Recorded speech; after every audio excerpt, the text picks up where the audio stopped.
I gave him a copy of the report. Membership committee. We have 5 prospective members that we'd like to put up for review this evening. The first of which is Patty Cronin. Hello. Hello. Patty, you want to introduce yourself? Sure. I'm an attorney in New Jersey. I'm very interested in your organization, and so I'd like to join. The next is Danielle Padullo. I don't know if Danielle was able to make it this evening. Rashad Williams is on the way here. Got was a little bit late coming from work. Mary Ellen Noel is the wife of one of our newest members who just graduated from the academy this summer. Excuse me. And the last is Lyran Colson. The members have all been vetted by either myself, Sergeant Amato, Trustee Amato, or membership CSD coordinator Ed Dabrowski. So I'd like to make a motion to put those people into membership. I'll second. Any discussion? Any questions for anybody? Are they coming in as law enforcement, or are they coming in as? No, just general members. Okay, I guess we can vote on the group. All in favor of all members? Aye. Any opposed? Nay? Motion passes. Okay.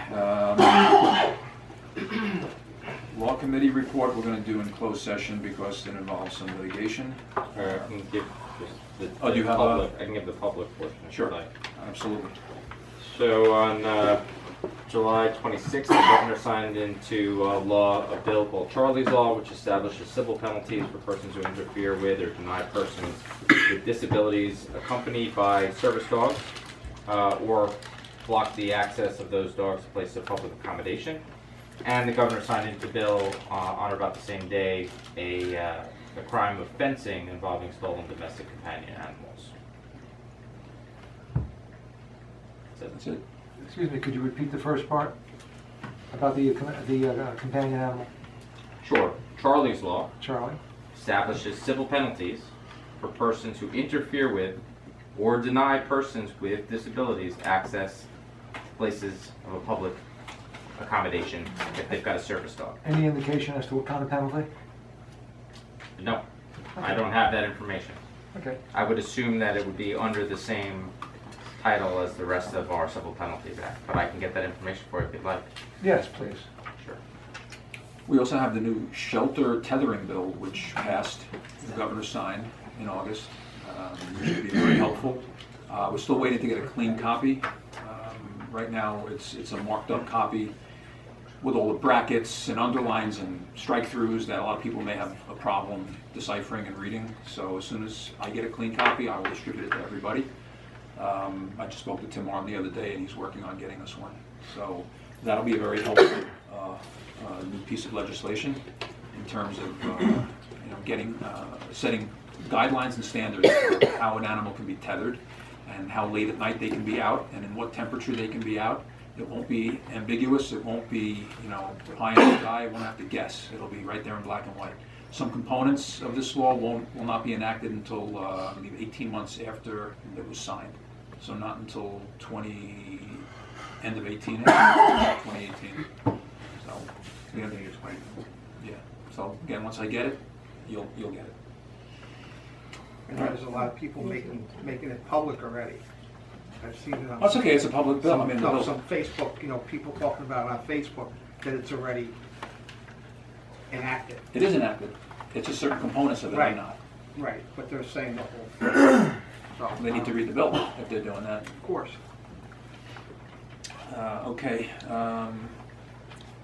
Finance committee. I think we're going to have to reconstitute the finance committee because that's going nowhere at this point. I'll deal with that by next meeting. We'll come up with a committee. Community service. Ed? Okay.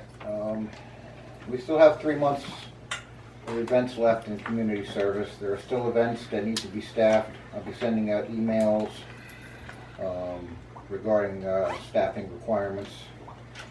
Upcoming events are the Mutts Mania on the 24th of September from 11 to 5 in Lurker Park in East Hanover. In past years, we've done the Columbus Day Parade in Seaside. This year, we're also going to do the Italian Festival, which is October the 6th through October the 8th. All right, the 6th, the hours are 3 p.m. to 11 p.m. That includes breakdown or setup and breakdown. The 7th is 9 a.m. to 8 p.m. or 9 a.m. to 11 p.m. The 7th is 9 a.m. to 8 p.m. on the 8th. The parade is on the 8th at 1 o'clock. For the festival, we will staff the booth all 3 days in addition to the parade participation, which will include a mounted unit provided by Detective Sergeant Donato and marked vehicles. We'll need a good number of staff to cover this, so mark your calendars and sign up. We're also doing the Riverfest on October the 21st from 11 a.m. to 7 p.m. on the Bordentown City Beach in Bordentown City, and the Dog Walk of the Dead on the 21st from 10 a.m. to 5 p.m. at the Sussex County Fairgrounds. Lisa usually takes care of that one. Due to issues we had with getting vendors, that the Spectacular scheduled for the 23rd is being postponed. We received a minimal response from past vendors, not enough to make the event worth having at this time.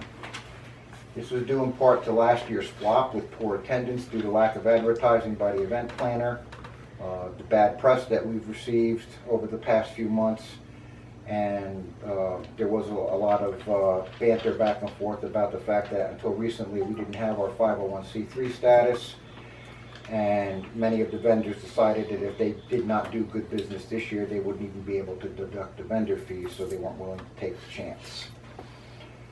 In place of the Spectacular, I'm working with Candace DiMartino, who manages the PetSmart in Newton, to do an Adoption Day event on October the 22nd. The times are still to be decided, but most likely it'll be a 9 a.m. to 4 p.m. event, simply because it gets dark earlier, and Where's that gonna be at? it's going to be at the PetSmart in Newton. PetSmart has agreed to allow us to use the parking lot for the event. Candace has already obtained several commitments from rescues and is working on getting PetSmart to donate a large tent to house the rescues. We will also have vendor spots, although the vendors will need to supply their own tents, and we're working on those through a different alternative venue to obtain vendors. We're also going to, PetSmart has agreed to donate the services of one of their vets for the day to do vaccinations, low-cost vaccinations. And we're going to incorporate a costume contest, and Candace is working on getting PetSmart gift cards for first, second, and third place. And depending on how the event goes, we may actually do a spring one next year too. Maybe we'll do 2 of those. I'll provide additional details on this event as Candace and I put it together. Another community service project that Candace and I are working on is a holiday event. PetSmart, starting in October, sells, and I'm sure you've all seen them, sells the stuffed animals, Chance the dog, Lucky the cat, and in 2017 they're introducing Hope the rabbit. The stuffed animals, Candace said she's pretty sure sell for about $5.99 a piece, and they're available for purchase, or people may opt to pay for the stuffed animal and donate it to the store to be given to underprivileged children. Our project involves the stuffed toys, and Candace is going to select an area in Sussex County because it's coming from her store, so it should be somewhere up in there, where the toys would be most appreciated. We're going to utilize several marked vehicles, and Gabe has volunteered, since he has his own suit, to be Santa. We will distribute the toys to children who need them the most during the holiday season based on information Candace obtains. I intend to have press coverage on the event with the hope that this may help the image of the SPCA in the public eye.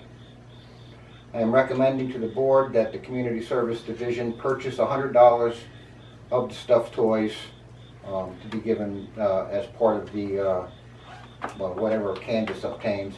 And my wife and I have already committed to purchase $50 on our own to donate to the project. Anyone else who's interested can commit to purchasing the toys through me, as the purchases need to be made from Candace's store, otherwise they won't be included in what we have to distribute. If you're interested in making an individual purchase, please email me by October the 15th. Okay? I'll make the motion that we buy the $100 worth of stuffed animals, Second. and I'll buy $50 of my own. Okay. Okay, all in favor? Thank you. Good job, Ed. Thank you. As we all know, Hurricane Harvey devastated Texas, and many rescue groups sent relief, including transports, to pull animals from shelters in order to make room for the displaced pets from the storm until they can be reunited with their owners.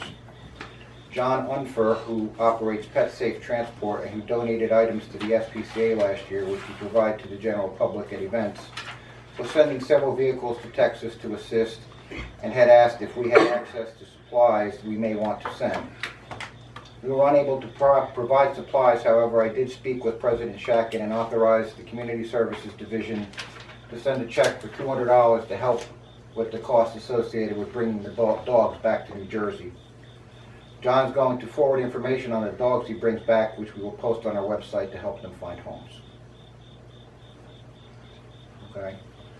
Once the 2017 event season winds down, it is my intent to increase the involvement of non-law enforcement members of the SPCA to cover events beginning in 2018. It has become increasingly difficult to staff events with law enforcement personnel who, with the exception of a dedicated few, who will help me cover most of the events, and some others who do participate, although infrequently. Most of the law enforcement personnel who do not work CSD know in reality that there's no repercussions for them not participating, because then there will be one less person to investigate complaints, and that's our primary mission, so we're not going to do anything. That being said, I would ask that all members undertake the mission to recruit at least one person strictly for community services. If law enforcement personnel wish to have their role in CSD diminished, then you will all need to recruit replacements. CSD is a vital part of the New Jersey State SPCA, and make no mistake, law enforcement personnel presence will always be required at every event, because answering public's questions about animal neglect, abuse, and cruelty is a law enforcement function, and general members are neither educated nor equipped to handle this part of the event function. CSD events are as much about educating the public about who we are and what we do as it is about raising money. If law enforcement personnel wish to have their hour requirements reduced, then you need to start recruiting. Okay? What happens if the person that a law enforcement person recruits doesn't work out? Then that person has to go back, correct? I'm sorry. Say I bring somebody in, Yeah. and they just don't show up for events. Mhm. Then it's back on me to go and start doing CSD events until I can find somebody else. No, we're just trying to get everybody, if 48 people recruited one new member, we have 48 new members of the Community Services Division.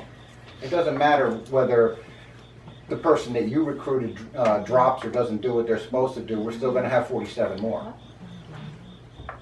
So it's just a matter of trying to get more people into the general membership, the community service end of it, so that all we'll eventually need is one or two law enforcement people to come and answer questions, and the general membership of the Community Services Division will handle the sales transactions and, you know,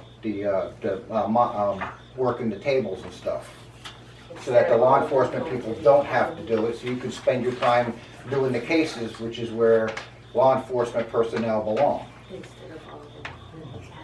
And what about high schools? like I the haven't National gotten- Honor excuse me, Society. I haven't that gotten- might I do. haven't This is gotten not to an that open point. discussion at the moment. I understand. Sorry, That's okay. that But might can not. I just answer the question? Or, you know, it's something that may be considered in the future, going to the high schools and getting a junior division, but that's not something that I have gotten to yet. I'm still trying to get the main part of the division up and running. Yeah, that might be helpful, because they have to do a certain amount of community service hours. for Something National definitely Honor worth Society. considering. Thank you.